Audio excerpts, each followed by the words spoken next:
Jadi saksi kasus tata kelola minyak mentah, mantan Komisaris Utama Pertamina Ahok meminta jaksa periksa Jokowi soal pencopotan direksi anak usaha Pertamina.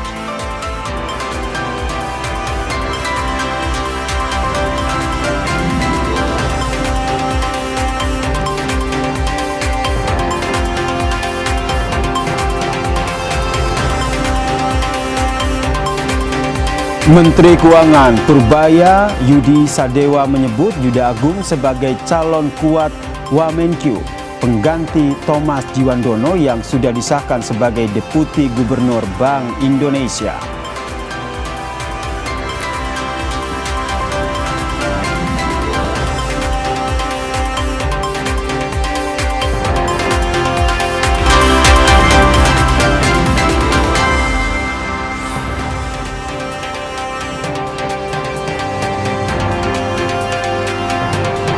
Selamat sore saudara, Anda menyaksikan program Berita Kompas Petang bersama saya Maidop Elfrina. Dan saya Yasir Neneama di Kompas TV Independen Terpercaya. Informasi pertama saudara, kami awali dari Papua Tengah saudara, di mana ada pesawat Smart Air tipe Cessna dengan nomor registrasi PKSNS yang mendarat darurat di pantai Kaladiri, Nabire, Papua Tengah pada Selasa siang. Penumpang berjumlah 13 orang dilaporkan selamat.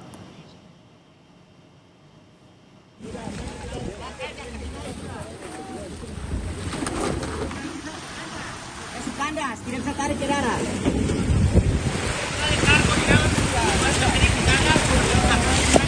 Visual amatir ini saudara menunjukkan proses penyelamatan 13 penumpang pesawat Smart Air yang mendarat darurat di pantai Kaladiri, Nabire, Papua Tengah saudara. Badan pesawat pun tampak mengapung di tepi laut pantai Kaladiri.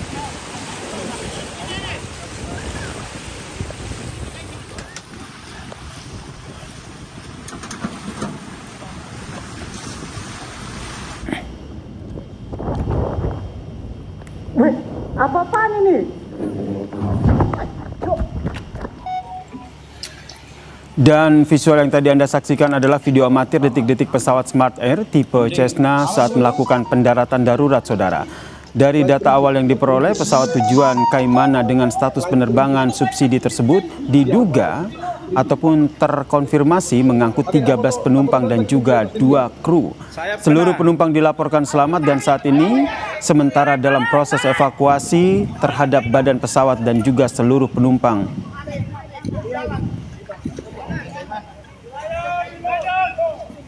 Bahwasanya pesawat dengan tipe Cessna 208 Caravan dengan register Papa Kilo serial number berserak dengan serial number 208 Bravo strip 2341 mengalami overshoot dan terjebur di laut ya, dengan 13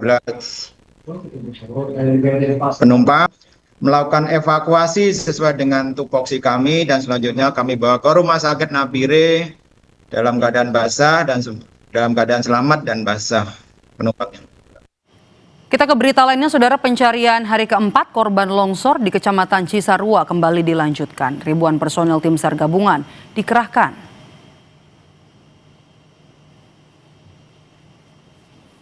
Visual udara memperlihatkan proses evakuasi yang dilakukan oleh sekitar 1.000 personel tim SAR gabungan yang dikerahkan pada hari keempat operasi pencarian korban. Selain tambahan personel, ada juga tambahan alat berat. Pencarian korban yang tertimbun material longsor juga dibantu anjing pelacak.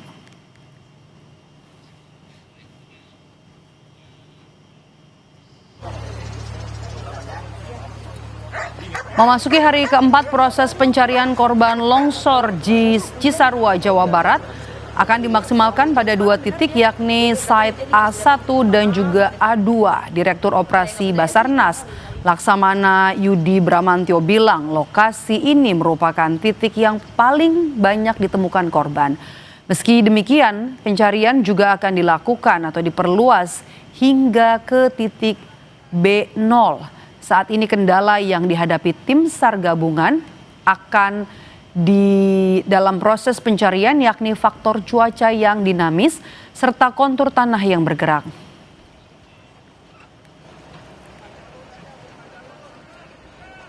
akan maksimalkan di set A1 dan set A2 karena kemarin terakhir itu terakhir kita paling banyak di A2 ya, kemudian berkembang nanti akan ke B karena beberapa juga di B kita kemarin sempat dapat tapi tidak maksimal karena waktu sudah turun, sudah sore sekali. Ya, jadi nanti kekuatan yang ada di A1 dan A2 itu akan kita deploy, kita bagi juga ke B2. Ternyata tanahnya bergerak, makanya kita sangat berhati-hati dan juga dari teman PU juga menyarankan setiap ada pergerakan alat berat ini kita timpal dengan balok atau potongan-potongan. Memasuki hari keempat pencarian korban longsor di Kecamatan Cisarua, tim SAR gabungan mulai memfokuskan pencarian di 3 zona utama, saudara. Meskipun 13 unit alat berat telah diterjunkan ke lokasi, namun penggunaannya di lapangan masih sangat dibatasi karena kondisi tanah yang masih labil dan juga jenuh air. Tim SAR tidak berani mengerahkan seluruh alat berat ke titik utama karena resiko pergerakan tanah susulan yang dapat membahayakan keselamatan petugas.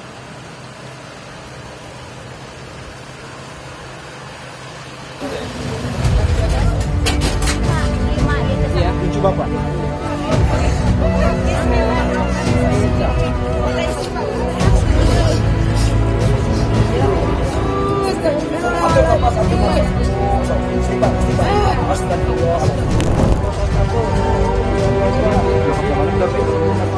Isak tangis itu seakan bergema di tengah penantian proses pencarian dan evakuasi korban longsor di Cisarua, Kabupaten Bandung Barat.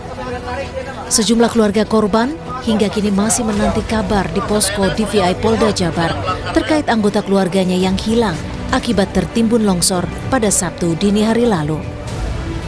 Romdon, salah satu keluarga korban yang ikut dalam proses pencarian, menjelaskan dirinya menemukan 3 keluarganya dalam kondisi meninggal dunia. Romdon kini masih mencari 2 orang keluarga lainnya yang masih dinyatakan hilang. Ke kantong jenazah, cuman dia nanya mana keluarganya. Ya saya keluarganya yang mengawal ke sini.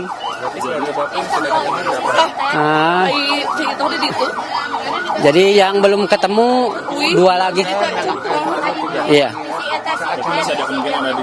Iya, jadi nggak jauh dari area rumahnya sendiri gitu. Cuman kan itu teh yang paling atas rumahnya. Enggak, yang dewasa. Yang dewasa 1, anak-anak 1 gitu. Yes. Belum ketemu. Ya yang 2-nya belum ketemu. Yang dewasa sama anaknya. Sementara itu, Pemkab Bandung Barat tengah memproses pendataan untuk merelokasi warga terdampak longsor. Bupati Bandung Barat, Asep Ismail, menegaskan lokasi longsoran akan dijadikan hutan dan tidak lagi dapat digunakan sebagai perumahan warga. Kedepannya mau dijadikan sebagai hutan ya tidak boleh dipakai lagi untuk perumahan ya, tidak boleh karena itu sudah ya sangat membahayakan kalau dibuatkan di situ lagi gitu. Korban longsor di Cisarua tak hanya meninggalkan duka bagi warga sekitar, namun juga bagi Korps TNI Angkatan Laut. Sebanyak 23 prajurit marinir TNI AL gugur saat menjalani latihan di Cisarua, Bandung Barat. Saat ini TNI Angkatan Laut telah menerjunkan 200 personel marinir untuk membantu proses pencarian korban longsor. Sejumlah peralatan seperti drone, thermal, dan anjing pelacak juga diterjunkan untuk mempercepat proses pencarian. Hingga Selasa siang, tim SAR gabungan telah mengevakuasi 39 kantong jenazah. 20 diantaranya telah diidentifikasi. Tim Liputan, Kompas TV.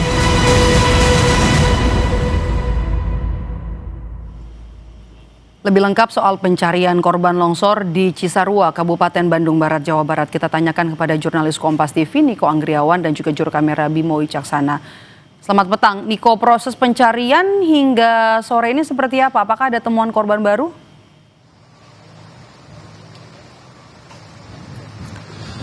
Ya, terkait dengan pencarian pada sore hari ini di hari ke-5 setelah longsor yang terjadi di Desa Pasir Langu, Kecamatan Cisarua, Kabupaten Bandung Barat, ini masih terus dilakukan dan saya akan menunjukkan kepada Anda, Medop dan juga saudara, betapa luasnya longsor yang terjadi di Desa Pasir Langu, Kecamatan Cisarua ini, dan evakuasi masih terus dilakukan oleh tim SAR gabungan hingga sore hari ini sekitar pukul 4:15 waktu Indonesia Barat.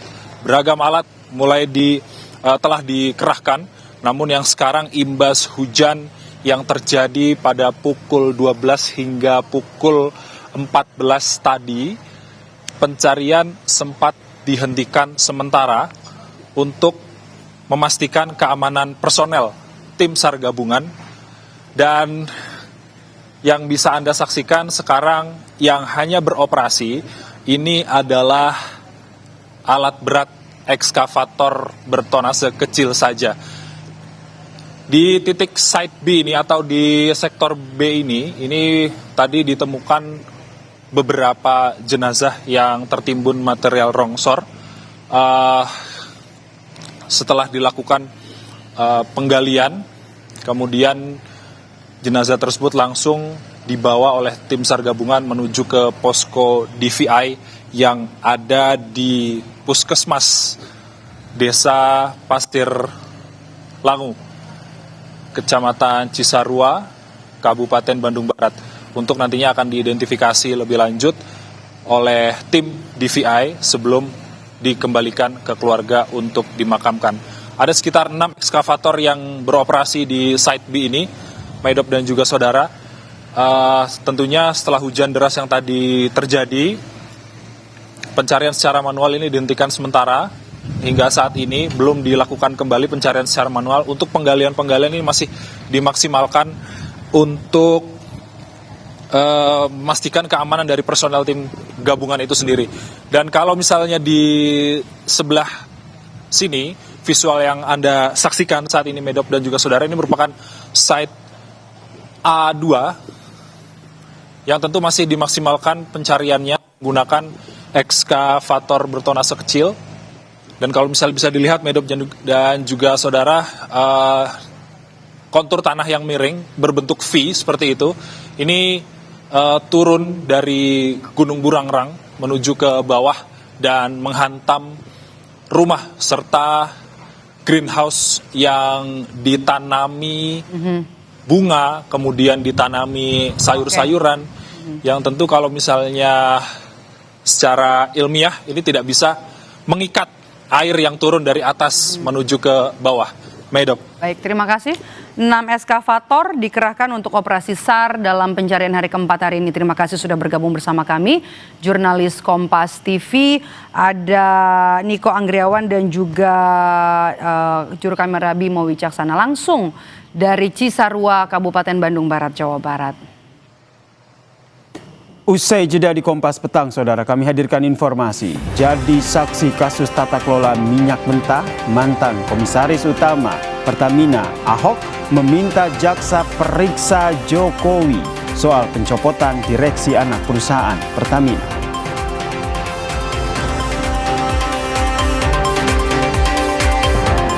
Menteri Keuangan Purbaya Yudi Sadewa menyebut Yuda Agung sebagai calon kuat Wamenkeu pengganti Thomas Juwandono yang sudah disahkan sebagai Deputi Gubernur Bank Indonesia.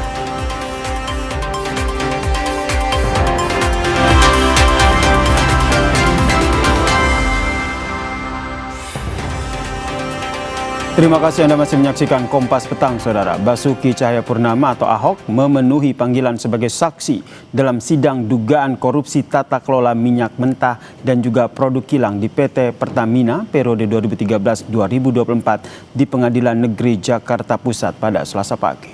Dokumen itu nggak, Pak? Ada di sini. Oh, ada di HP ya, Pak? Di Google Drive. Oke, siap.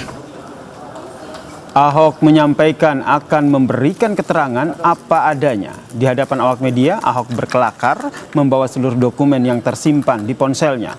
Dokumen itu akan diungkap dalam kesaksiannya di kasus dugaan korupsi tata kelola minyak mentah dan produk kilang di PT Pertamina periode 2018-2023 yang menyeret putra pengusaha Riza Khalid, yaitu Muhammad Keri Ardianto Riza. Ada di HP ya, Pak?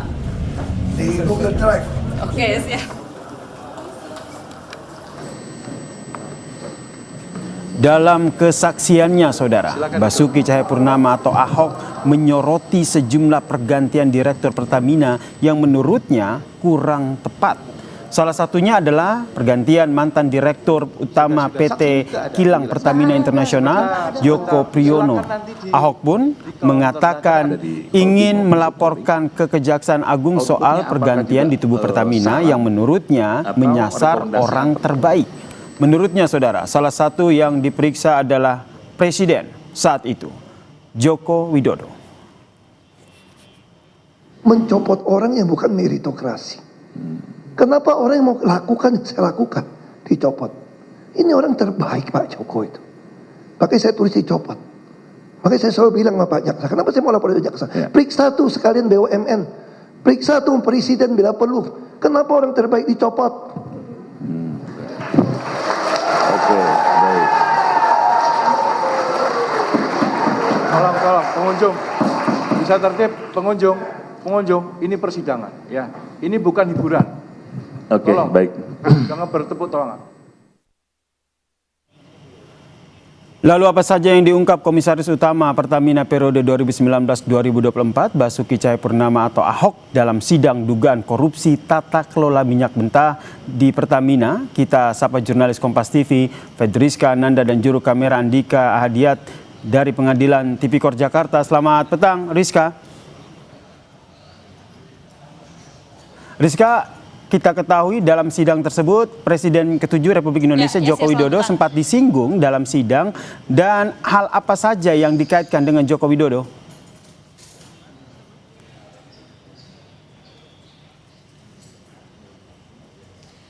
Ya, Yasir, sebetulnya belum banyak fakta yang berhasil digali dari Ahok terkait dengan korupsi tata kelola minyak mentah, karena memang tadi sidang ini dimulai pada pukul 10 waktu Indonesia Barat dan kemudian harus diskors terlebih dahulu untuk kemudian hakim menjalani persidangan yang lain, sehingga memang baru dimulai pada pukul 3 sore kemudian skors lagi dan saat ini baru akan dimulai kembali. Tadi sebetulnya Ahok sudah diperiksa beberapa pertanyaan dan juga sempat menyebut nama Presiden RI ke-7 Joko Widodo. Hal ini disebut adalah terkait dengan konteksnya tadi adalah jaksa penuntut umum ini mempertanyakan terkait dengan pencopotan 2 orang direksi Pertamina. Ahok menyebut sebetulnya ketika ia menjadi ataupun menjabat sebagai komisaris Pertamina pada tahun 2019 hingga tahun 2024, ia sebetulnya sudah ingin melaporkan terkait dengan dugaan adanya salah penyalahgunaan tata kelola minyak mentah di tubuh Pertamina, karena memang pada saat itu ada 2 orang direksi yang dicopot, yakni ini adalah menurut Ahok ini adalah direksi terbaik, sehingga memang Ahok ini mempertanyakan terkait dengan meritokrasi yang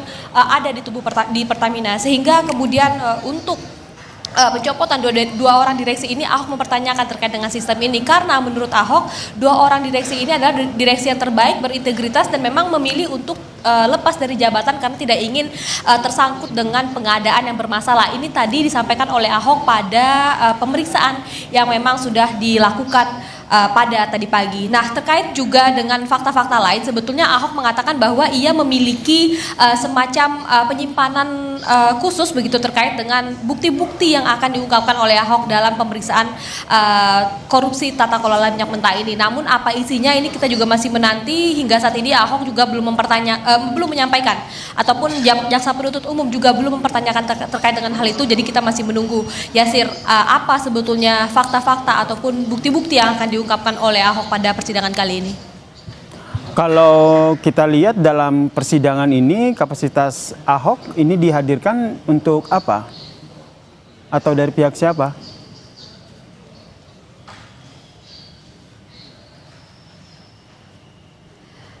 Ya, Yasir, memang kalau misalkan untuk hari ini Ahok ini dihadirkan oleh jaksa penuntut umum. Jadi merupakan Ahok ini adalah saksi yang dihadirkan oleh jaksa penuntut umum.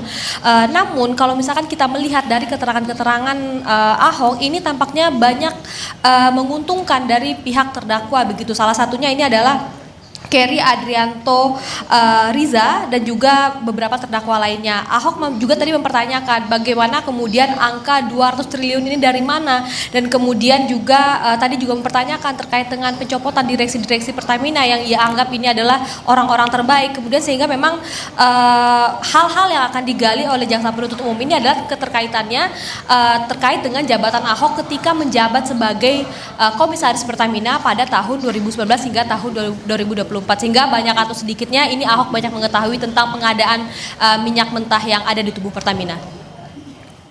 Baik, terima kasih jurnalis Kompas TV Fedris Kananda atas informasinya dari Pengadilan Tipikor Jakarta. Kita ke informasi lainnya, Saudara. Menteri Keuangan Purbaya Yudisadewa merespons santai pernyataan terdakwa kasus korupsi yang juga mantan Wamenaker Immanuel Ebenezer atau Noel yang mengingatkan kalau Purbaya akan dinoelkan. Menteri Purbaya merespons peringatan Noel ini dengan mengatakan dirinya tidak memiliki urusan dengan peringatan tersebut. Purbaya mengatakan berbeda dengan Noel, dirinya tidak mengambil uang di luar gaji yang diterimanya dan hanya bertanggung jawab ke Presiden. Selain itu Purbaya juga tidak memahami maksud pernyataan Noel yang disampaikan sesaat sebelum sidang pemerasan pengurusan sertifikasi K3. Dalam kasus ini Noel didakwa menerima gratifikasi hingga 3,6 miliar rupiah lebih. Biar aja, yang penting gue nggak terima duit. Noel kan terima, kayaknya terima ya, terima kan dia? Terima. Ya terima, kan gue nggak terima duit, gaji gue gede di sini, cukup. Jadi kasusnya kecil dan saya nggak tahu kenapa Pak Noel ngomong seperti itu. Mungkin dia, mungkin sebelah sama gue juga, saya nggak tahu. Tapi case seperti itu di saya mungkin amat kecil kemungkinan terjadi, kecuali saya mulai terima uang di luar gaji ya. Pak, kira-kira apa ada hubungan dengan reformasi pajak dan bea cukai yang sedang Bapak gaungkan, Pak? Dengan pernyataan Pak Noel gitu? Biar aja, kita kan tetap aja akan reformasi. Noel, saya. Yang penting kan saya nggak terima uang gitu. Begitu kita terima uang, saya terima uang, saya akan amat riskan posisinya. Nggak bisa gerak sana ke sini, pecat orang nggak bisa, geser orang nggak bisa karena orang akan laporkan bahwa saya terima uang dan akan dibocorkan. Jadi selama kita ya gitu-gitu aja bersihlah kira-kira lurus. Harusnya kasus seperti Noel nggak ini. Mungkin kalau ada yang jebak taruh uang tiba-tiba di mobil saya, ya itu mungkin kejadian. Tapi kan harus ada latar belakangnya dari kasus seperti apa. Saya sih rasanya nggak ada urusan, saya hanya bertanggung jawab ke Presiden.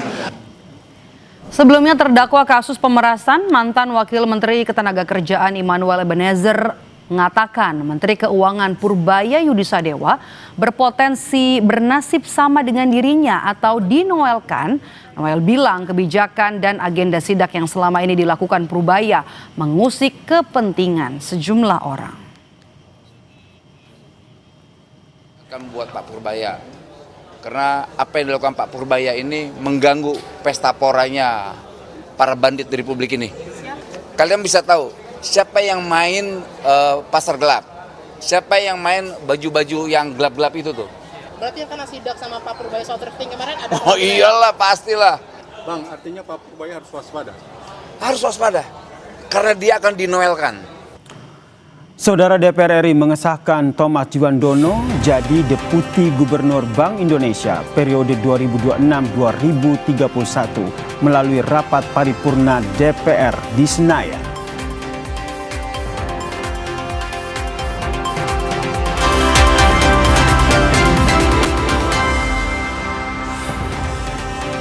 Terima kasih Anda masih menyaksikan Kompas Petang, Saudara. DPR RI mengesahkan Thomas Djiwandono jadi Deputi Gubernur Bank Indonesia periode 2026-2031 melalui rapat paripurna DPR di Senayan. Pimpinan DPR langsung mengesahkan Thomas Djiwandono sebagai Deputi Gubernur BI setelah mendapat persetujuan dari seluruh anggota DPR yang hadir. Sebelumnya, Saudara, Thomas Djiwandono dinyatakan lolos dalam uji kepatutan dan kelayakan di Komisi 11 DPR. Usai disahkan oleh DPR, Thomas Djiwandono berjanji akan menjaga independensi dari Bank Indonesia sebagai bank sentral serta menyelaraskan kebijakan fiskal dan juga kebijakan moneter. Dewan yang terhormat, apakah laporan Komisi 11 DPR RI terhadap hasil uji kelayakan calon Deputi Gubernur Bank Indonesia tersebut dapat disetujui? Terima kasih. Dan selamat kepada calon Deputi Gubernur Bank Indonesia. Semoga amanah ini dapat dijalankan dengan penuh integritas dan kebijaksanaan, serta memberikan kontribusi nyata dalam memperkuat kebijakan moneter, menjaga stabilitas keuangan, dan mendukung perkembangan ekonomi nasional yang berkelanjutan. Saya melewati fit and proper itu melalui dan mengikuti segala peraturan dan perundangan yang sudah ada. Di sini saya ingin sampaikan sekali lagi komitmen saya untuk menjaga independensi Bank Sentral dan juga seperti saya katakan kemarin di proses fit and proper menyelaraskan kebijakan fiskal dan moneter. Menteri Keuangan Purbaya Yudi Sadewa menyebut Juda Agung menjadi salah satu calon kuat pengganti Thomas Djiwandono yang sudah disahkan sebagai Deputi Gubernur Bank Indonesia. Sebelumnya Saudara, Juda Agung mengundurkan diri dari posisi Deputi Gubernur BI pada 13 Januari lalu. Posisi ini kemudian digantikan oleh Thomas Djiwandono. Saya nggak tahu, saya katanya mesti nggak boleh ngomong duluan, harus dengerin. Tapi sudah ada nama, Pak? Yang sudah, yang bocoran itu kan yang kita tahu. Betul, Pak. Kelihatannya kan saya sudah ketemu dengan beliau dan kelihatannya sih itu salah satu calon yang kuat ya. Pak Juda ya Pak berarti? Ya? Pak Juda. Kelihatannya dia calon yang kuat. Emang ada berapa calon sih Pak? Saya nggak tahu, kan itu di presiden tahu itunya. Sementara itu, Saudara, Menteri Luar Negeri Sugiono merespons soal reshuffle kabinet. Salah satunya soal isu dirinya yang akan kena reshuffle, Saudara. Sugiono mengaku belum mendengar informasi tentang reshuffle kabinet, termasuk isu soal pergantian dirinya sebagai Menlu oleh Wakil Ketua Komisi 1 DPR dari fraksi Gerindra, Budi Djiwandono. Sementara itu, Budi Djiwandono menegaskan sampai saat ini masih bertugas sebagai Wakil Ketua Komisi 1 DPR. Terima kasih teman-teman, makan siang dulu. Tapi kalau itu benar, tapi kalau benar itu terjadi, akan ada perpindahan posisi, masih tugaskan di kementerian lain, itu gimana Mas? Dikit Mas komentar aja. Mau jadi eksekutif kata Pak Utut. Makanya ditanyakan ke Pak Utut, kabar dari mana? Tugas kita tetap sekarang di Komisi 1. Terima kasih teman-teman. Sampai hari ini masih di Komisi 1. Sampai hari ini masih di Komisi 1, Mas. Ya ini kita marah, kenapa kerja? Itu benar akan gabung ke kabinet.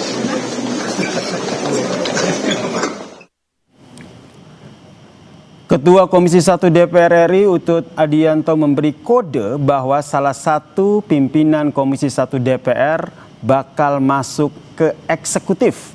Pernyataan itu disampaikan Utut saat membuka rapat Komisi 1 DPR bersama dengan Menteri Pertahanan Syafri Syamsuddin, Saudara. Ada Panglima TNI Jenderal Agus Subianto pada 26 Januari 2026 yang digelar tertutup. Menurutnya, ia menyebut namun ternyata Utut menyebut pernyataan tersebut hanya guyonan terkait isu reshuffle. Utut menyebut hanya Presiden Prabowo yang tahu wacana ini. Ya, supaya Mas Budi di kadang rapat-rapat tertentu banyak mendengar. Karena salah satu problem negara kita itu sekarang sulit mendengar. Kalau kan jadi pemerintah kan mesti ditanya mendengar. Kita sering bertanya terus pulang. Nah, jadi saya guyonan. Tapi kalau yang tahu ya Pak Presiden atau tanya kepada Dasko. Kalau saya hanya guyonan aja.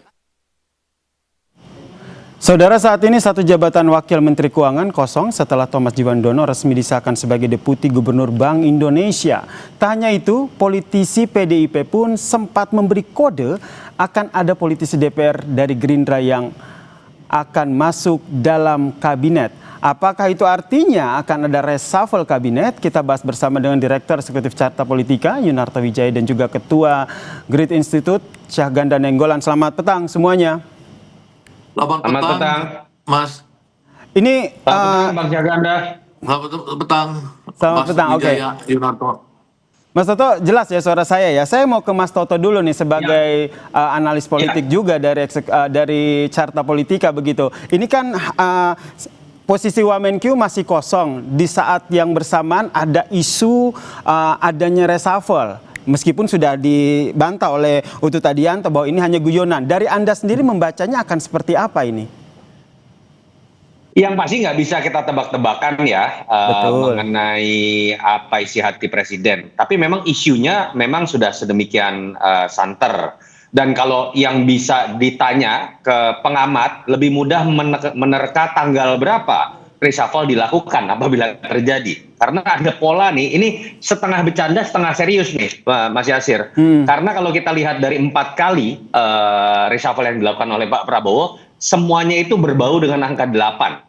Entah itu tanggal 8, tanggal 27, tanggal 19 misalnya, yang kemudian kalau kita jumlahkan atau kita kurangkan angka 8, ini angka keramatnya Pak Prabowo. Dan kalau menerka-nerka tanggal berapa di bulan Februari, pilihannya tinggal tanggal 26 dan tanggal 19. Kenapa? Tanggal 8 dan tanggal 17 itu hari libur, kebetulan Mas Yasir. Ini setengah bercanda, setengah seriusnya. Nanti kita lihat apakah betul atau tidak angka keramat.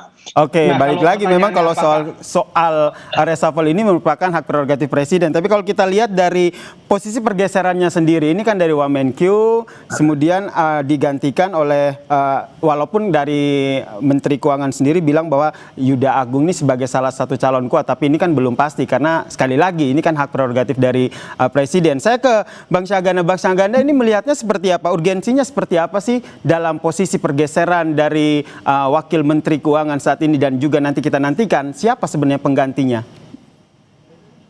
Ya, kalau yang jelas kan ini konsolidasi kekuasaan presiden ini kan dalam situasi dunia yang keotik ini memang dia harus menundukkan BI ya, Bank Indonesia, bukan dalam pengertian BI independensinya dihilangkan sama sekali, tapi sinergi antara sektor fiskal dan moneter kan harus betul-betul bisa menjamin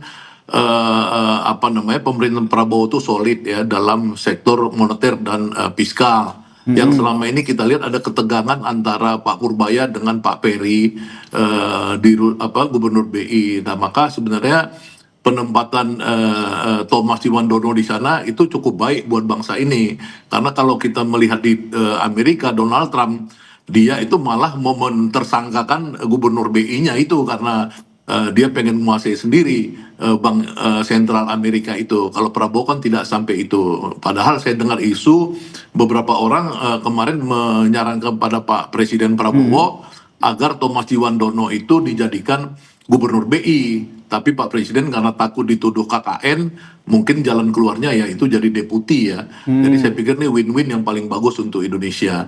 Yang kedua, setelah pulang dari Davos ya dan beberapa negara kunjungan Presiden kemarin, kita melihat bahwa apalagi Presiden ikut di Board of Gaja itu, Board of Peace-nya Donald Trump, dan duduk bersama Donald Trump. Ini kelihatan Presiden banyak sekali kerja-kerja besar yang dia harus lakukan. Nah, saya dengar dia tanggal 2 kalau nggak salah itu nanti Februari akan mengumpulkan seluruh kepala daerah, menteri-menteri dan lain-lain di Hambalang, di Sentul ya. Jadi saya pikir reshuffle kabinet dan lain-lain itu di bulan Februari atau Maret mungkin sebagai konsekuensi dari banyaknya beban kerja presiden yang dia membutuhkan tenaga-tenaga yang super handal di dalam tubuh bangsa ini untuk mendukung kesuksesan presiden ke depan. Jadi itu yang saya lihat, jadi isu reshuffle dan Thomas Ciwandono. Kemudian soal pengganti dari Wamenkyu sendiri, Anda melihatnya seperti apa? Purbaya sendiri sudah bilang bahwa calon kuatnya Yuda Agung, tapi balik lagi ini kan jadi hak prerogatif presiden. Ya itu bisa aja kan, karena kan itu kan mereka nanti akan berkumpul di KSSK itu kan, Komite Stabilitas Sektor Keuangan. Jadi kalau ada Pak Yudanya, kemudian di sini ada Pak Thomas, ya mereka bisa lebih harmoni ya. Jadi kan kita bisa seperti di keadaan genting COVID itu kan, baik sektor fiskal maupun sektor moneter mereka tuh saling kerjasama. Jadi burden sharing itu. Jadi sekarang mungkin burden sharing itu juga bisa mulus ya kalau nanti misalkan Pak Thomas pindah ke sana, terus Pak ini yang dari BI pindah ke Kemenkyu, saya pikir bagus lah itu. Oke, bagus ya gitu ya. Kalau dari Mas Toto sendiri melihatnya seperti apa gitu? Posisi yang nanti akan diisi oleh Wamenkyu. Agak berbeda, Mas Yasir. Halo. Halo, iya Mas. Halo. Iya Mas Toto, silakan dilanjutkan. Mas Yasir. Iya, Mas Yasir, saya agak berbeda ya. Saya sepakat bahwa tantangan globalnya ini jauh lebih kompleks. Kita sepakat segi geopolitik jauh lebih sulit untuk prediksi. Dan dalam kondisi seperti ini, apa sih yang dibutuhkan? Yang dibutuhkan bukan tanda kutip intervensi kekuasaan atau konsolidasi kekuasaan. Yang dibutuhkan. Halo. Oke Mas Toto, sambungannya nampaknya sedikit bermasalah. Sekarang sudah jelas, Mas Toto? Apakah terdengar? Oke, silakan dilanjutkan Mas Toto. Iya, sudah jelas ya, terdengar ya. Oke, sudah. Iya, menurut saya kita sepakat lah tantangan globalnya ini jauh lebih kompleks. Tapi juga jangan kemudian menerjemahkan ini dengan solusi adalah intervensi kekuasaan. Kutip ya, sekarang orang masih misalnya ketika kemudian ada orang bertanya mengenai halo. Oke, kita mohon Mas Toto diperbaiki dulu sambungan Zoom-nya, nanti kita akan nyambung lagi ke Mas Toto. Saya ke Mas Bang Syahganda tadi, ternyata Mas Toto tidak sepakat terkait dengan intervensi ini. Ya itu nggak masalah, karena kan pengertian intervensi kan kita harus buktikan bahwa sebenarnya saya tidak melihat Presiden Prabowo melakukan intervensi ya. Kalau dia intervensi itu seperti Donald Trump di Amerika, si Jeremy Powell tuh dia mau jadikan tersangka kan.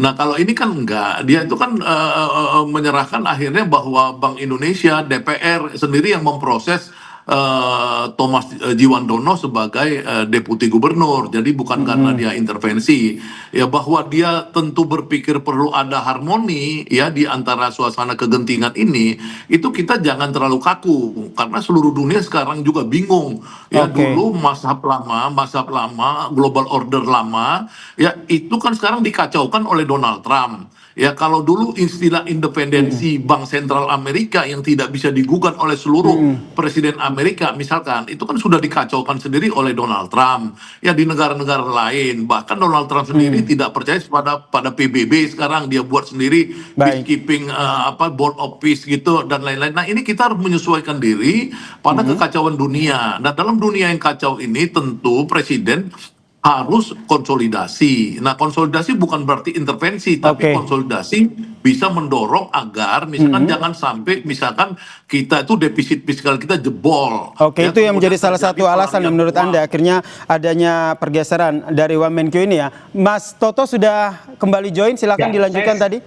Terdengar ya? Sekarang simpel aja sih. Katakanlah kita percaya niat baik Pak Prabowo ya dalam konteks untuk membuat sinkronisasi lebih baik antara moneter dengan fiskal. Tapi kan kita tahu bagaimana tafsir orang akan berbeda, Mas Yasir, ketika ini adalah ponakan Pak Prabowo. Sama seperti kita berbicara mengenai kontroversi Mas Gibran, secara de jure tidak masalah menjadi seorang wapres. Tapi tafsir ketika ini adalah seorang anak mantan presiden, itu yang membuat kemudian persepsi menjadi berbeda. Dan terbukti secara empiris kemarin sempat ada goncangan.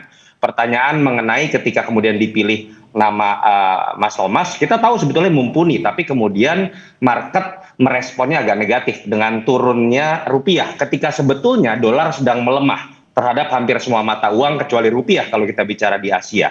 Nah ini yang saya pikir mungkin harus lebih dijaga secara berhati-hati ketika konsolidasi kekuasaan ini sedang ingin dilakukan oleh presiden, baik dalam konteks reshuffle, baik dalam konteks kemudian memilih deputi gubernur BI, ada hal-hal yang secara etika seharusnya dilihat untuk membangun persepsi yang lebih baik. Apalagi kalau kita tadi baca berita di Kompas, isunya nih ya Mas Yasir, saya nggak tahu kalau kemudian misalnya betul Menlu Sugiono akan digantikan oleh ponakan Pak Prabowo yang lain, Mas Budi Jiwandono, mungkin beliau sanggup dengan latar belakang, dengan sekarang Wakil Ketua Komisi 1, tapi image bahwa seakan-akan ada sisi kronisme, ada sisi konsolidasi kekuasaan yang terpusat pada keluarganya sendiri atau lingkaran kekuasaannya, itu juga bukan hal yang dalam konteks negara demokrasi. Bang Syahganda juga melihat hal yang sama, karena sekali lagi ya ini masih berupa isu begitu dan sudah.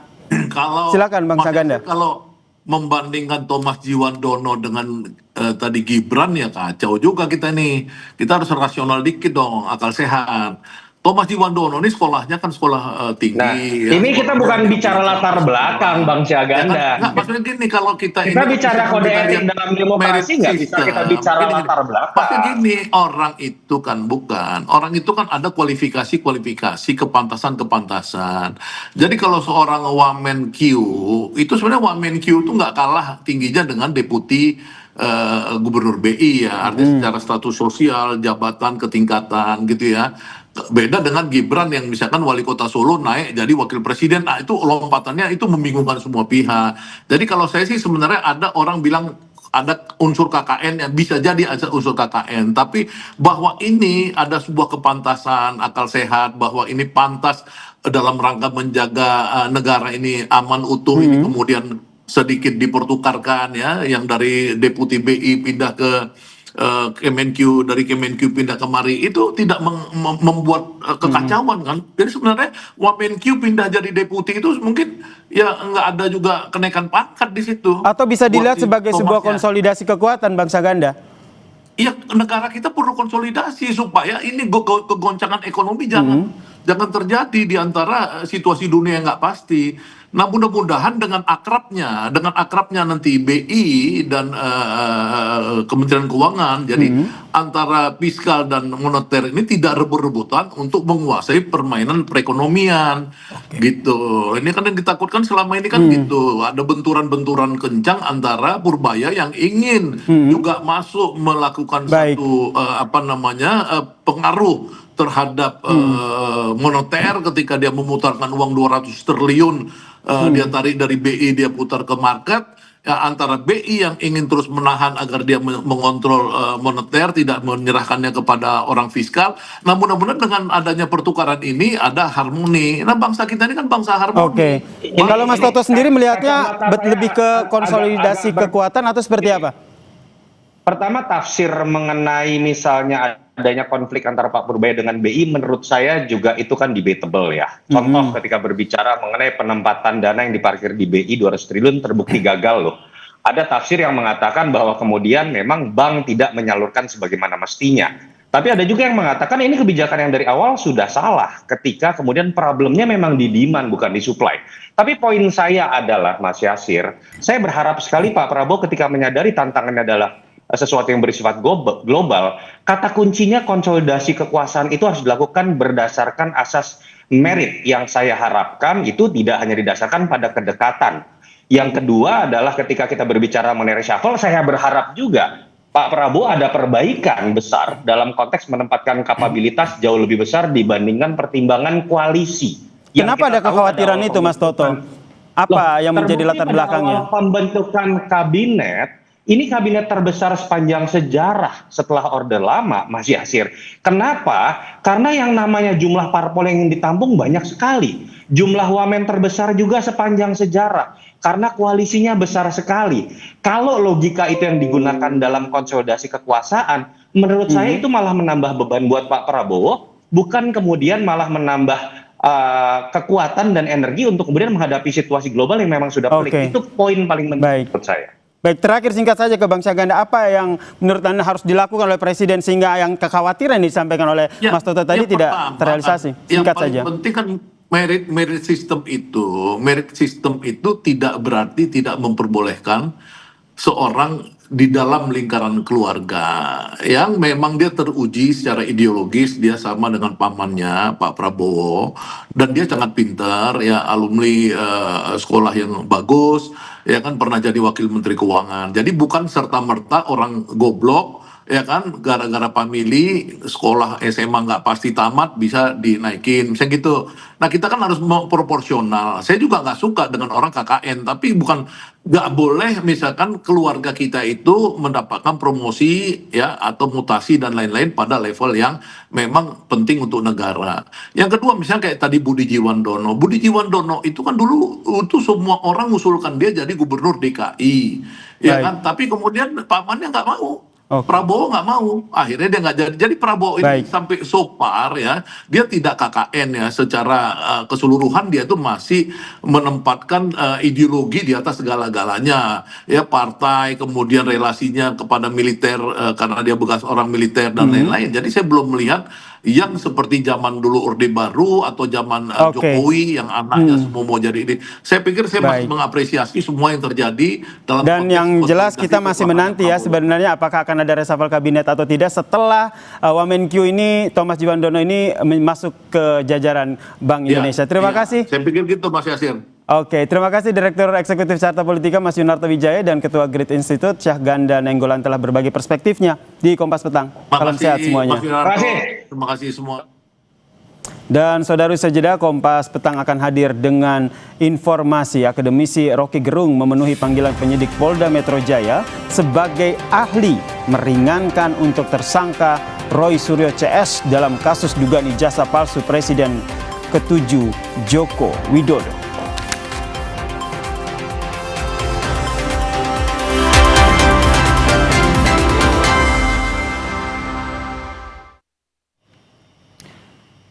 Saudara akademisi Rocky Gerung memenuhi panggilan penyidik Polda Metro Jaya sebagai ahli meringankan untuk tersangka Roy Suryo CS dalam kasus dugaan ijazah palsu Presiden RI ke-7 Joko Widodo. Rocky menegaskan kehadirannya untuk menjelaskan soal metode penelitian dan menganalisis dokumen ijazah bukan untuk membela pihak manapun. Menurut Rocky, semua riset memerlukan waktu dan prosedur yang tepat sehingga belum bisa dikaitkan dengan pidana. Sementara soal pemeriksaan fokus pada aspek metodologi bukan urusan hukum atau pemberatan kasus yang menghadapkan Roy Suryo CS dengan Presiden ke-7 Republik Indonesia Joko Widodo. Bikin jawaban hari ini, nanti siang lu bikin pertanyaannya, oke? Nggak ada urusan memberatkan meringankan. Saya ingin menerangkan fungsi dari metode di dalam meneliti, di dalam mencurigai itu. Mencurigai itu bagian yang paling penting dari pengetahuan. Gitu. Ya semua riset itu perlu waktu dan tidak mungkin berakhir. Riset Dr. Tifa, risetnya Rismon, risetnya Roy itu kan semua itu dimungkinkan oleh prosedur. Nah, kalau prosedurnya belum selesai, ya lakukan riset. Kalau prosedurnya belum selesai, ada data baru, ya riset aja kan. Kan apa susahnya tuh? Jadi di mana pidananya di situ? Kan pidana apa-apa kan. Soal kasus ini kan ada Roy Suryo dan kawan-kawan yang merasa jagoan, dia lawan aja tuh. Belum usai kasus ijazah Presiden ke-7 RI Joko Widodo, kini kubu penuding ijazah palsu Roy Suryo CS justru terbelah setelah penyidikan dua tersangka yakni Egy Sujana dan Damai Hari Lubis dihentikan atau SP3 pasca bertemu Jokowi di Solo, Jawa Tengah. Keluarnya SP3 dan pertemuan dengan Jokowi ternyata belakangan memantik perseteruan Roy CS dengan Damai Hari Lubis dan Egy Sujana. Tak terima SP3-nya disebut SOP Kuhap Solo oleh pengacara Roy, Ahmad Kozinudin. Damai pun melaporkan Kozinudin, sementara Egy menurut Damai melaporkan Roy Suryo dan Kozinudin atas perbuatan fitnah dan pencemaran nama baik. Ini perjuangan saya juga cacat hukum ya kan, karena disebut juga Kuhap, menggunakan Kuhap Solo. Itu juga ngerti ya. Saya laporkan fitnah, penistaan, ujar kebencian. Pasal undang-undang ITE, Bang Egy saya nggak tahu. Bang Egy sama, tokohnya cuma plus Roy. Tapi terpisah ya, mau 10 bulan, 2 bulan juga nggak apa-apa. Yang penting kawan kita yang nama Ahmad Fauzi ini ya segera dilanjutkan sesuai hukum yang berlaku. Bukti apa ya? Menanggapi pelaporan yang dilayangkan kubu Damai dan Egy terhadap dirinya, Roy tak berkomentar banyak saat ditemui di Polda Metro Jaya Selasa siang. Sebelumnya Egy Sujana dan Damai Hari Lubis menempuh mekanisme restoratif justice dengan menemui Jokowi di Solo. Namun Egy membantah permintaan maaf kepada Jokowi, melainkan kesepakatan yang dilakukan dengan Jokowi. Egy juga menjelaskan soal kasus ijazah biar Roy yang melawan. Saya datang bukan untuk minta maaf, itu saya sampaikan depan beliau. Saya ingin menegakkan kebenaran. Kenapa? Karena saya tidak pantas ditersangkakan. Bapak Jokowi yang terhormat, dia menyatakan saya harus bagaimana. Nah disitulah baru ada RJ itu. Saya minta perintah Kapolri kepada Kapolda, Kapolda kepada Dirkrimum, cabut cekal saya dan SP3 kan saya. Sebelumnya Polda Metro Jaya menetapkan Roy Suryo, Egy Sujana, Damai Hairlubis, dan 5 orang lainnya sebagai tersangka atas dugaan fitnah dan pencemaran nama baik buntut tudingan ijazah palsu Jokowi.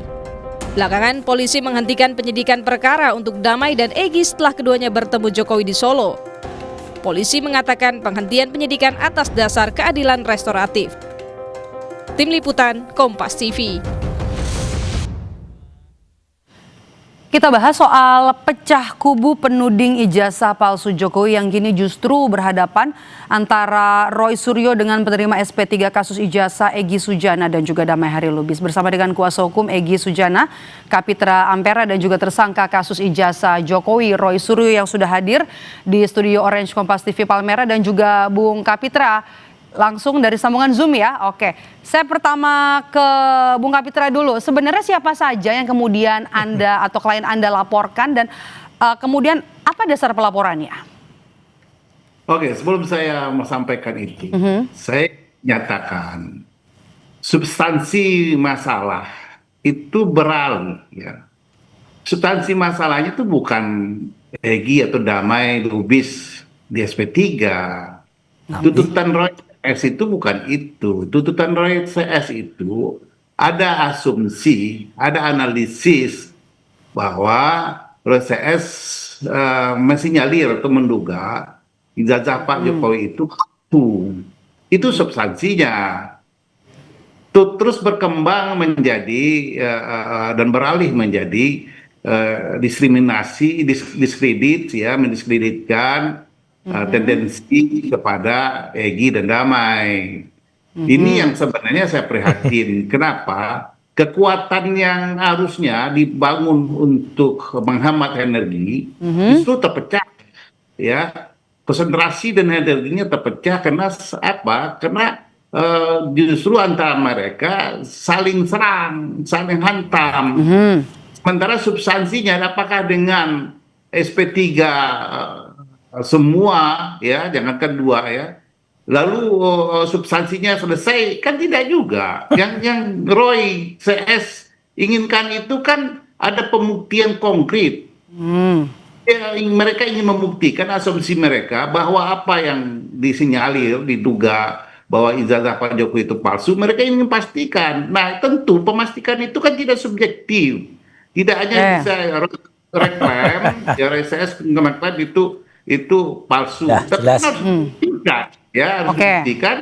Nah, oleh lembaga yang punya kewenangan memberikan kata putus. Nah, untuk itulah saya prihatin karena ini bergeser kepada menyerang Egy dan Damai. Itu dasar pelaporannya. Siapa saja yang kemudian dilaporkan? Ya, Egy melaporkan Roy sama apa Hasanuddin. Kuasa hukum. Ya, dengan karena sudah terlalu Egy mengambil attack to personal, ya.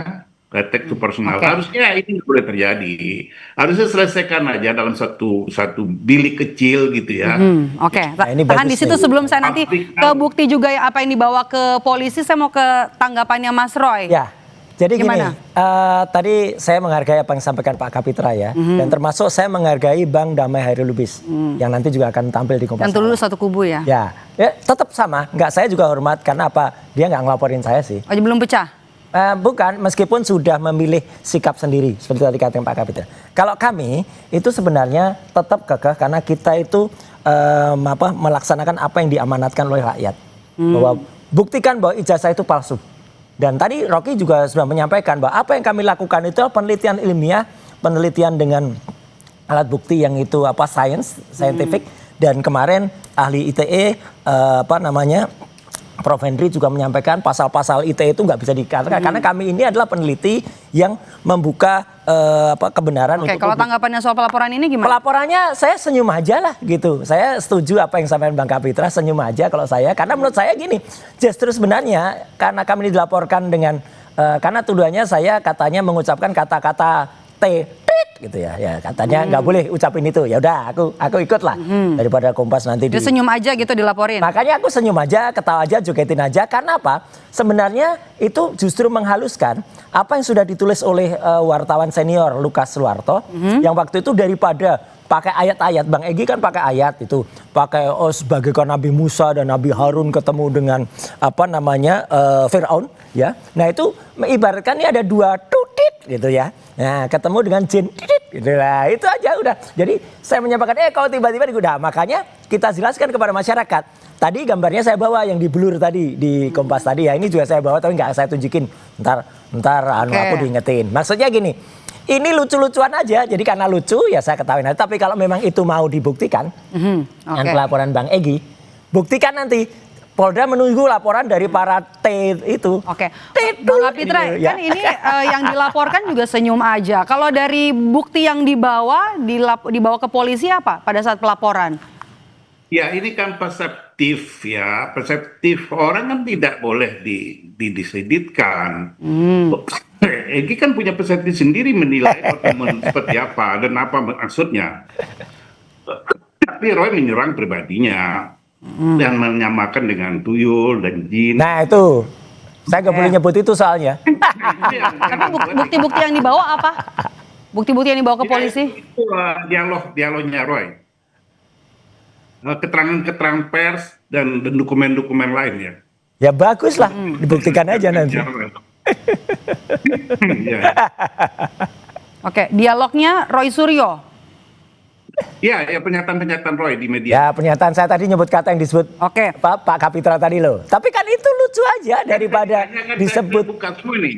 Saya tanya toh, saya buka semua. Jadi gini Roy, saya ingin sarankan. Seharusnya Anda kan perlu pembuktian bahwa harus ada lembaga yang dapat membuktikan apa yang ditudingkan itu. Ya udah. Ya.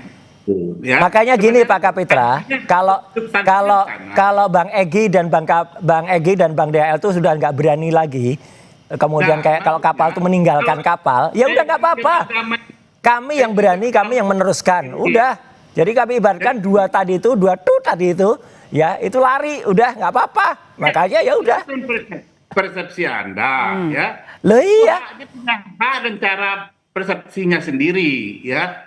Itu pun sebenarnya kan tidak mempengaruhi Anda dalam ingin membuktikan apa yang Anda sinyalir, apa yang Anda duga. Ya udah nggak apa-apa. Kami yang akan membuktikan Pak Kapitra, kami yang masih berani menjalankan amanah rakyat. Kalau berdua tidak berani menjalankan amanah rakyat, ya sudah nggak apa-apa. Udah SP3 masa nikmati aja SP3-nya. Energi Anda sendiri untuk menghadapi tentu seperti ini gitu loh. Artinya fokus aja, biarkan aja semuanya mau keluar. Lah ya udah sama. Artinya kami juga nggak usah diucapkan sok berani. Kami berani, bukan sok berani. Kami itu berani dan kami itu bukan sok ilmiah. Kami ilmiah. Ada satu lagi lawyer yang mengatakan dia sok pintar. Memang bukan sok pintar. Kalau enggak data-data ketika di Malaysia, data-data sampai BPKB juga kita bongkar. Gitu loh. Ya kalau Anda berani dan punya argumentasi ilmiah, biarkan aja Egy sama Damai ngambil jalan. Ya udah, kita biarkan lari ya. Biarkan tahan dulu. Egy sama DHL biarkan melarikan diri. Ya udah, nggak apa-apa. Bagaikan tadi itu yang melarikan diri. Mas Roy, tahan dulu kita mendengar. Tidak usah direspon. Kalau hanya punya kekuatan argumentasi dan data, analisis, nggak perlu respon. Ya. Semua orang. Ya udah, lawyernya sana juga nggak usah komen-komen ya, komen-komen buruk nyinyir kayak gitu nggak usah. Baik. Dihapus lagi postingannya. Saya mau ke Bang Kapitra. Tujuan pelaporan Roy Suryo dan juga kuasa hukumnya Husainuddin apa? Tujuan klien Anda? Untuk mencegah Roy dan Husainuddin untuk tidak lakukan attack to personal, menyerang pribadi orang. Kita nggak nyerang pribadi orang. Sana yang nyerang gimana? Karena Egy merasa tercemar, jadi habis eksistensinya sebagai manusia terlukai. Nah, saya tidak berharap sebenarnya itu terjadi. Gitu. Setuju, sama kita juga berharap. Emosional dari mereka ini terus mengalihkan substansi masalah dari ijazah kepada Egy dan ya makanya jangan lari. Apakah karena sudah terluka jadi visi misinya jadi pisah gitu, jadi beda sekarang gitu yang tadinya. Enggak Maidop, kalau kita tetap kekeh. Masyarakat bisa nilai kok. Kalau itu punya data, nggak usah digubris. Kedatangan Egy dan Damai ke sana nggak usah digubris harusnya. Tetap aja Anda maju ke depan. Gimana nggak gubris? Egi kirim WA ke saya naik mobil merah itu, kemudian dikirim langsung ke saya loh, ke WA saya langsung. Jadi kemudian orang-orang banyak tanya ke saya. Ya saya sampaikan mobil itu ada di Shell yang ada di dekat Parling Mall. Dan saya buktikan karena pertanyaan dari masyarakat nggak ada yang salah. BPKB-nya ketika ditanya itu katanya bukan mobilnya Egi. Ya saya sebutkan aja. Balasnya kok pakai kata-kata itu. Gimana? EUL itu. Enggak, termasuk soal mobil, VW dan sebagainya. Saya juga sebelum Anda dapat, saya udah dikirim Egi. Lah iya. Tahan dulu. Gak ada yang salah, tahan kan? dulu Mas Roy. Itu sangat personal. Jadi tidak perlu dikait-kaitkan seolah-olah ada kesan bahwa terjadi negosiasi dan trading. Oh ya, itu pendapat publik. Oke, boleh-boleh aja. Oke, jangan tanggapannya. Oke, sekarang gini Bang Kapitra ya, biarkan pendapat publik. Saya tidak akan menyalahkan kalau publik mengatakan berenam Roy Suryo, Dr. Tifa, Dr. Ismon, kemudian Mas Rustam Effendi, Bu Kurnia sama Pak Rizal, itu orang-orang yang berani tetap terus menegakkan kebenaran dan kemudian mencari dan bahkan tadi didukung oleh Rocky yang mengatakan itu penelitiannya masih terus berlangsung. Prof kemarin juga menyampaikan ada Prof Tono Saksono, ada kemudian Prof Henry Subiakto, besok ada Dr. Rido yang juga akan menyampaikan, dan kami ini terus bergerak dengan masyarakat. Nah kalau masyarakat Mbak Maido kemudian melihat kok lucu ya Mas, ada lagi tengah berjuang tiba-tiba ada orang yang dua melarikan diri, mereka nyebut pengapalah gitu ya, udah nggak usah saya ulangi. Kemudian ada yang mengatakan tuh kayak dua tadi itu yang disebut Bang Kapitra tuh tadi itu lari gitu ya. Kita terbatas durasi. Mas Roy, menurut Anda laporan ini perlu direspons polisi nggak? Kalau itu terserah polisi, tapi lucu aja. Kalau polisi merespon ini, ya berarti polisi harus menghadirkan nama dua tadi itu, TUEUL tadi itu yang lapor tadi. Dengan laporan ini memecah fokus Anda nggak terhadap? Enggak sama sekali. Nyatanya saya ketawa aja. Tadi juga saya nganter Bang Rocky dengan santai. Ketika teman-teman media pada tanya, saya bilang enggak. Bintangnya hari ini Rocky Gerung, no Rocky no party. Oke, saya terakhir ya, saya mau ke Bung Kapitra. Apakah dengan kasus ini, singkat saja, apakah dengan kasus ini kemudian memecah atau fix lah artinya ini pecah kongsi, pecah kubu? Gitu?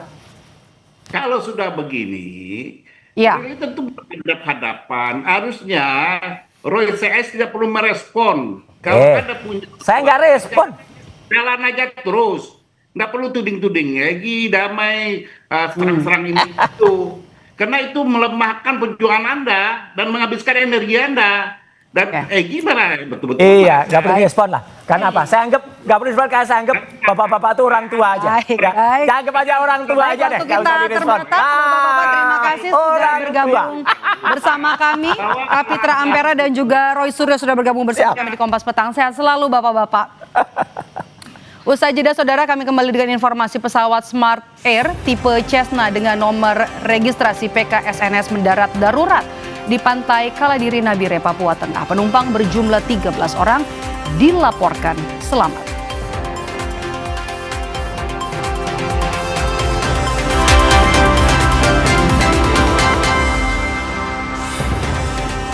Pesawat Smart Air tipe Cessna dengan nomor registrasi PKSNS mendarat darurat di pantai Kaladiri, Nabire, Papua Tengah pada Selasa siang. Penumpang 13 orang dilaporkan selamat. Visual amatir ini menunjukkan proses penyelamatan 13 penumpang pesawat Smart Air yang mendarat darurat di pantai Kaladiri, Nabire, Papua Tengah, saudara. Badan pesawat pun tampak mengapung di tepi laut di pantai ini.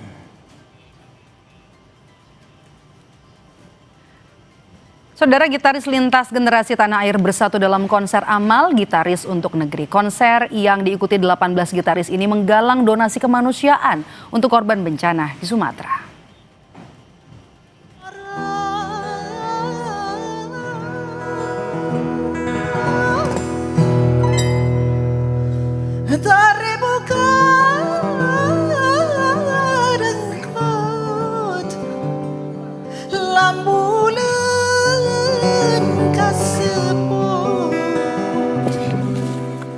Dua bulan pasca bencana banjir bandang di Aceh, sejumlah fasilitas belum sepenuhnya pulih.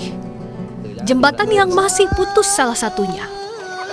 Siswa SD di Kabupaten Biren, Aceh pun tak punya pilihan lain kecuali menyeberangi sungai menggunakan perahu agar bisa bersekolah. Warga dan orang tua siswa berharap akses jembatan dapat dibangun agar aktivitas pendidikan dan keselamatan anak-anak tidak terancam. Tanggal 1. Berarti saat pergi dan pulang sekolah itu mereka basah? Basah. Harus ini ya? Harus melewati perahu. Karena nggak bisa langsung bersandar kemari kan? Nggak bisa, karena perahunya di tengah-tengah. Ini udah daratan ini.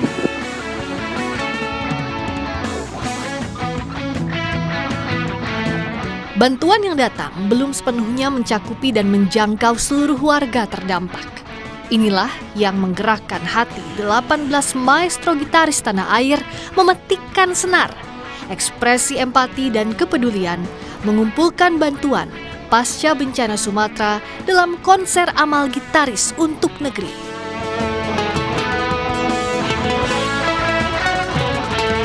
Dewa Bujana, Eros Chandra, Tohpati, Ian Antono, Endah Widyastuti, Andre Dinut, dan sejumlah gitaris legendaris lain ikut berperan di dalam konser yang digelar di Studio 1 Kompas TV, Palmerah, Jakarta Pusat. 9 penyanyi diantaranya Tantri Shalindri, Ipang Lazuardi, dan Lea Simanjuntak juga hadir memeriahkan konser amal yang digagas oleh Dewa Bujana serta kolaborasi Dana Kemanusiaan Kompas dan Bentara Budaya Jakarta.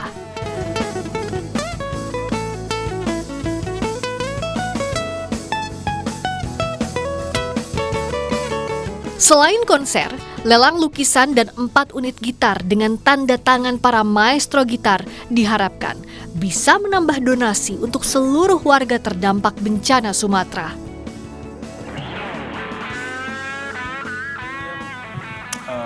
Gitaris dan mungkin musisi ya cuman bisa membantu lewat karya, lewat berkumpul, bermain, dan mungkin semoga bisa menghibur tentunya ya, dan dari hiburan ini menghasilkan donasi yang ya relatif ya, karena jumlah tidak ada yang tahu, dan juga semoga bisa membantu meringankan dan juga membuat senang paling tidak gitu.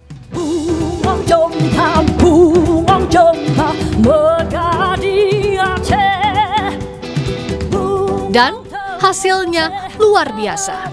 Dari konser tadi malam, terkumpul dana Rp804.335.000. Kontribusi masyarakat ini akan ditambahkan ke Dana Kemanusiaan Kompas yang sudah terkumpul sejak November lalu sebesar Rp5 miliar lebih. Fokus utama bantuan ini adalah pemulihan infrastruktur pendidikan dan kesehatan yang hancur pasca bencana.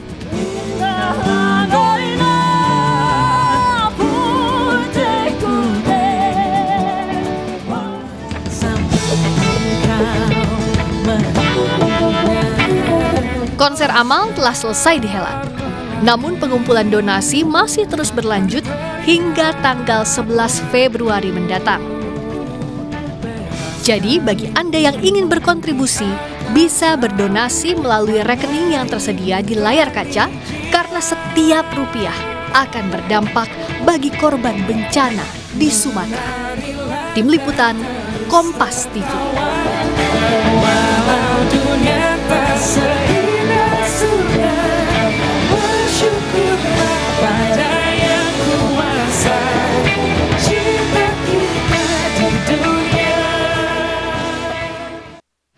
Usai jeda saudara, kami kembali dengan informasi jadi saksi kasus tata kelola minyak mentah. Mantan Komisaris Utama Pertamina Ahok meminta jaksa periksa Jokowi soal pencopotan direksi anak usaha Pertamina.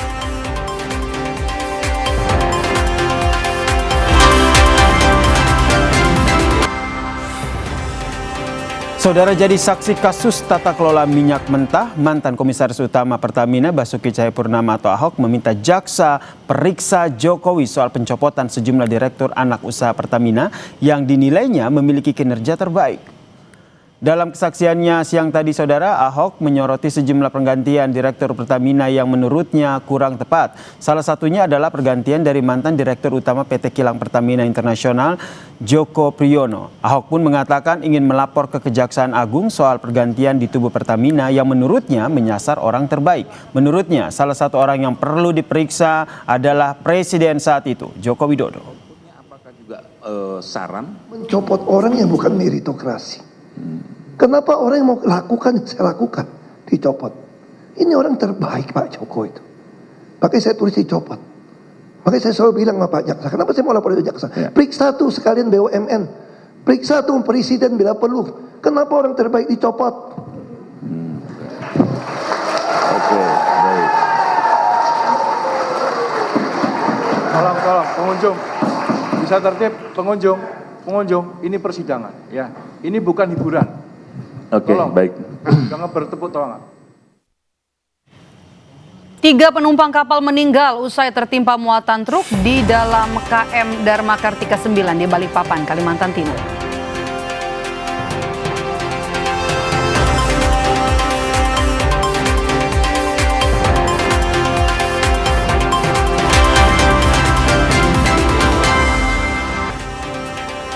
Tiga penumpang kapal meninggal usai tertimpa muatan truk di dalam KM Dharma Kartika 9 di Balikpapan, Kalimantan Timur. Kapal oleng saat bersandar di dermaga Pelabuhan Semayang setelah berlayar dari Pelabuhan Parepare. 3 korban ditemukan terpisah, 2 diantaranya ditemukan di luar kendaraan. Korban terjepit muatan truk usai kapal oleng.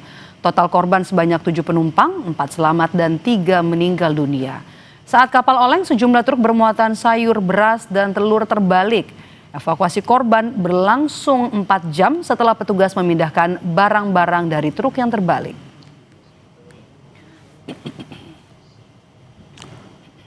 Kami tutup Kompas Petang edisi hari ini saudara, dan jangan lupa 5 hari lagi mulai 11 Februari Kompas TV pindah channel. 1 langkah lebih dekat, 1 langkah makin terpercaya. Dan dapatkan selalu berita dan juga informasi terbaru di Kompas TV karena akan pindah channel tepatnya pada tanggal 1 Februari mendatang di channel 11. Ya, jangan lupa pada perangkat TV digital atau pada set-top box tanggal 1 Februari 2026. Saya Maido Pelfrina. Dan saya Yasir Nene Ahmad, terima kasih sudah menonton. Sampai jumpa.